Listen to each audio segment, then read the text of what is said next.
নমস্কাৰ সকলোকে ভিডিঅ'টো ৰাতিপুৱা আৰম্ভ কৰিছিলোঁ। এইটো দুদিনমান আগৰে ভিডিঅ' হয়। ডাঙৰ ছোৱালীজনী স্কুললৈ পঠাৰ পিছতহে মই ঘৰৰ কাম কৰিবলৈ পাৰোঁ, কাৰণ তাইক সোনকালে ৰেডি কৰি পঠিয়াব লাগে। তাইক ৰেডি কৰি মেলি পাপাকৰ লগত বজাৰলৈ পঠিয়াই দিলোঁ। পঠিয়াই দিয়াৰ পিছত মই ঘৰবোৰ ধুনীয়াকৈ চাফ চিকুণ কৰি সাৰি পুচি ল'লোঁ। সেইবোৰ আকৌ চাফ চিকুণ কৰি মেলি লৈ আৰু ভাবিলোঁ চোতালখন সাৰিয়ে লওঁ, কাৰণ ইফালে আৰু সৰুজনীক স্কুললৈ লৈ যাব লাগিব। তাইক লৈ যোৱাৰ আগতে আৰু এইবোৰ কাম কৰি আজৰি হ'ব পাৰিলে ভাল লাগে। এইবোৰ ধুনীয়াকৈ চাফ চিকুণ কৰি আকৌ পিছফালে গ'লোঁ। পিছফালে ড্ৰেইনত অকণমান পাত পৰি আছিলে, সেইবোৰ উঠাই মেলি ধুনীয়াকৈ চাফা কৰি পাইপেৰে পানী দি কিনে চাফা কৰি দিলোঁ। তাৰপিছত ঘৰবোৰো সাৰি মুচি আহিলোঁ দিয়কচোন। তাৰে মাজতে অকণমান কাপোৰ আছিলে, সেইবোৰো ধুই পখালি ল'লোঁ। আৰু এবাৰ ওলাবই, সিহঁতৰ ড্ৰেছবোৰটো ধুব লাগিবই। সেইকাৰণে এইখিনি ৰাতিপুৱাই ধুই ল'লে ভাল হয়, সুবিধা হয়।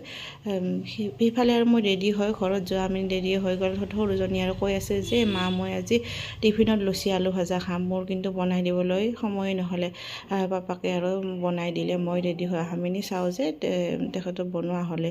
তাৰপিছত আৰু দুয়োজনে আমি স্কুললৈ তাইক থৈ আহি তেওঁ দোকানলৈ গ'ল। মই ঘৰলৈ আহি দেউতাক চাহ পানী দি ভাবিলোঁ দেউতাৰ নখবোৰ অকণমান চাফ চিকুণ কৰি দিওঁ, কাটি দিওঁ। এইবোৰ মই মাজে মাজে কাটি দি থাকোঁ, কাৰণ দেউতাই এইবোৰ নোৱাৰে আজিকালি।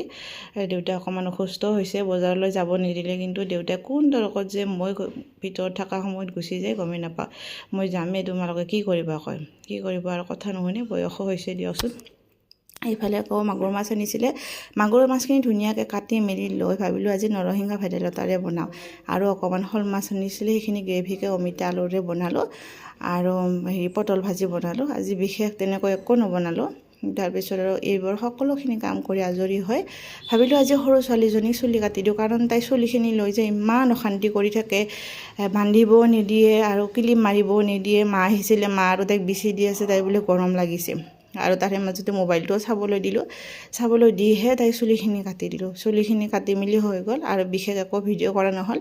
ৰাতি আৰু ভাবিলোঁ কঁঠালৰ গুটি আলু আৰু কণীৰে এখন ধুনীয়াকৈ আঞ্জা বনাওঁ। এইফালে কণী আঞ্জাখন ৰেডি হৈ গ'ল। বিশেষ আকৌ ভিডিঅ' কৰা নহ'ল। আৰু ৰাতি ডাঙৰ ছোৱালীজনী পঢ়াৰ সময়ত এইজনী আকৌ এনেকৈ খেলি থাকে। আজিলৈ ভিডিঅ'টো ইমানেই। আজিলৈ আহিছোঁ, বাই।